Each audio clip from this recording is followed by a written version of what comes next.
മുദ്യണച്ചോ ഇവന്റെ മെയിനെന്ന് കേട്ടത് മുതൽ നമ്മൾ മെൽവിനെ ശ്രദ്ധിക്കാൻ തുടങ്ങി. ശരിയാണ്, തണ്ണീർമത്തൻ ദിനങ്ങളിലെ മെൽവിൻ അല്പം എക്സ്ട്രാ ഓർഡിനറി ആയിരുന്നു. മെൽവിന്റെ ഡാഡി കുറച്ച് റിച്ചാണ്. സ്കൂളിനടുത്ത് കടയിൽ നിന്ന് പറ്റില്ലാതെ പപ്സ് കഴിക്കുന്ന, കൂട്ടുകാർക്കും വാങ്ങിക്കൊടുക്കുന്ന ചെക്കനാണ്. പെമ്പിള്ളേരെ വായി നോക്കുന്നതൊക്കെ മെൽവിൻ അത്ര ഇൻട്രസ്റ്റ് ഇല്ലാത്ത കാര്യമാണ്. ഡിനോയ് പൗലോസും ഗിരീഷ് ഷേഡിയും ചേർന്ന് എഴുതി വെച്ച മെൽവിൻ എന്ന കഥാപാത്രത്തിന് ഇത്തരം ചില രസകരമായ സവിശേഷതകളൊക്കെ ഉണ്ടായിരുന്നു. എന്നാൽ അതിലേറെ പ്രത്യേകതകൾ ഉണ്ടായിരുന്നു മെൽവിനെ അഭിനയിച്ച നസ്ലിൻ എന്ന പുതുമുഖത്തിന്. 19-ാം വയസ്സിൽ സിനിമയിലെത്തിയ നസ്ലിൻ മെൽവിൻ എന്ന കഥാപാത്രം നേടിക്കൊടുത്ത മൈലേജ് അത്ര ചെറുതൊന്നുമായിരുന്നില്ല. പക്ഷെ അപ്പോഴും ലീഡിൽ നിന്ന് ജെയ്സൺ എന്ന മാത്യു തോമസിന്റെ കൂട്ടുകാരൻ മെൽവിൻ എന്ന നസ്ലിന് നാളെ ഒരു സിനിമ ഷോൾഡർ ചെയ്യാനുള്ള അമ്പയർ ഉണ്ടാകുമെന്ന് ആരും സ്വപ്നത്തിൽ പോലും കരുതി കാണുകയുമില്ല. പണ്ടത്തെ യുവ നടന്മാർ സിനിമയിൽ ക്ലച്ച് പിടിച്ചു പോകുന്ന രീതിയൊന്നുമല്ല നസ്ലിനെയും മാത്യു തോമസിനെയും ഒക്കെ വിശ്വസിച്ച് സിനിമാക്കാർ കഥ എഴുതിയത്. കരുത്തും മെയ്വഴക്കവും പ്രണയചേഷ്ടകളും കണ്ടിട്ടുമല്ല. അതിനൊക്കെ അപ്പുറം ഒരു സാധാരണത്വവും റിയലിസ്റ്റിക് അപ്രോച്ചുമായിരുന്നു പുതിയ പിള്ളേർക്ക്. അഭിനയമല്ലല്ലോ ഇന്നത്തെ സിനിമകൾക്ക് വേണ്ടത്, ബിഹേവ് അല്ലേ. അതുണ്ടായിരുന്നു നസ്ലിന്. കുരുതിയിലെ റസൂൽ, ഹോമിലെ ചാൾസ്, കേശുവി വീടിന്റെ നാഥൻ എന്ന ചിത്രത്തിലെ ഉമേഷ്, സൂപ്പർ ശരണ്യയിലെ സംഗീത്, ജോവാൻ ജോയിലെ മനോജ് സുന്ദരൻ, നെയ്മറിലെ സിൻഡോ, 18+ലെ അഖിൽ എന്നിങ്ങനെ കുറച്ച് സിനിമകളിൽ നസ്ലിൻ ഭാഗമായി. അതിൽ പലതും ശ്രദ്ധിക്കപ്പെട്ടു.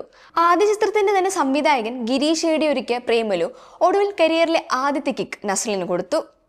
30ഓളം ഡാൻസേഴ്സ് പിന്നിൽ കളിക്കാനും അത്ര തന്നെ ആളുകളെ ഇടിച്ചിടാൻ പോകുന്ന കാലിബറും റൊമാൻസിൽ പ്രത്യേക വഴക്കവും ഉണ്ടെങ്കിലേ തമിഴ് തെലുങ്ക് പ്രേക്ഷകർ കൈയടിക്കൂ എന്ന വിചാരത്തെ തെറ്റിച്ചുകൊണ്ട് പ്രേമലു അയൽ സംസ്ഥാനങ്ങളിൽ പോലും ഹിറ്റടിച്ചു. കണ്ടിറങ്ങിയ ആളുകൾ നായകനെയും നായിക മമിതയും കുറിച്ച് വാതോരാതെ സംസാരിച്ചു. നസ്ലിന്റെ സ്പോട്ടിലുള്ള തമാശകളും എക്സ്പ്രഷനും അവർക്കൊക്കെ നന്നേ ബോധിച്ചു. ചെക്കനങ്ങനെ കേരളത്തിന് പുറത്തും നായകനായി ശ്രദ്ധിക്കപ്പെട്ടു.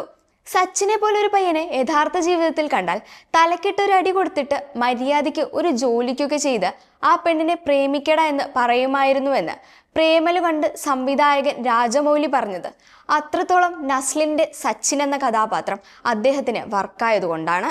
തണ്ണീർമത്തിന് മുൻപ് 2019 മമ്മൂട്ടി ചിത്രം മധുരരാജയിലൂടെ ജൂനിയർ ആർട്ടിസ്റ്റായി അഭിനയം തുടങ്ങിയ അധികം ആർക്കും അറിയാത്തൊരു ഫ്ലാഷ് ബാക്കും നസ്ലിനുണ്ട്. അന്ന് ഒളിഞ്ഞു നിന്ന് മമ്മൂക്കെ കണ്ട ആ പയ്യൻ നായകനായ പ്രേമലു കേരളത്തിലെ തിയേറ്ററുകളിൽ മത്സരിച്ചത് മമ്മൂട്ടിയുടെ ബ്രഹ്മയുഗവുമായിട്ടായിരുന്നു.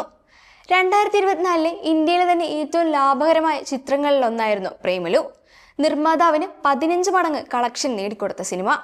ഇപ്പോൾ വീണ്ടും ആലപ്പുഴ ജിങ്കാനയും മമ്മൂക്കയുടെ ബസൂക്കയോടും അജിത്തിന്റെ ഗുഡ് ബാഡ് അഗ്ലിയോടുമാണ് മത്സരിക്കുന്നത്.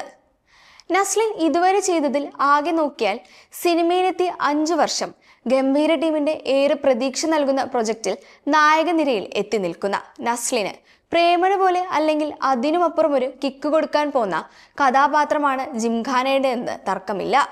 അങ്ങനെ തുടർച്ചയായ നായക കഥാപാത്രങ്ങളെ തോളിലേൽക്കാൻ കെൽപ്പുള്ള നടനായി മാറിയിരിക്കുകയാണ് നസ്ലിൻ കെ ഗഫൂർ എന്ന ഈ 2K കിഡ്.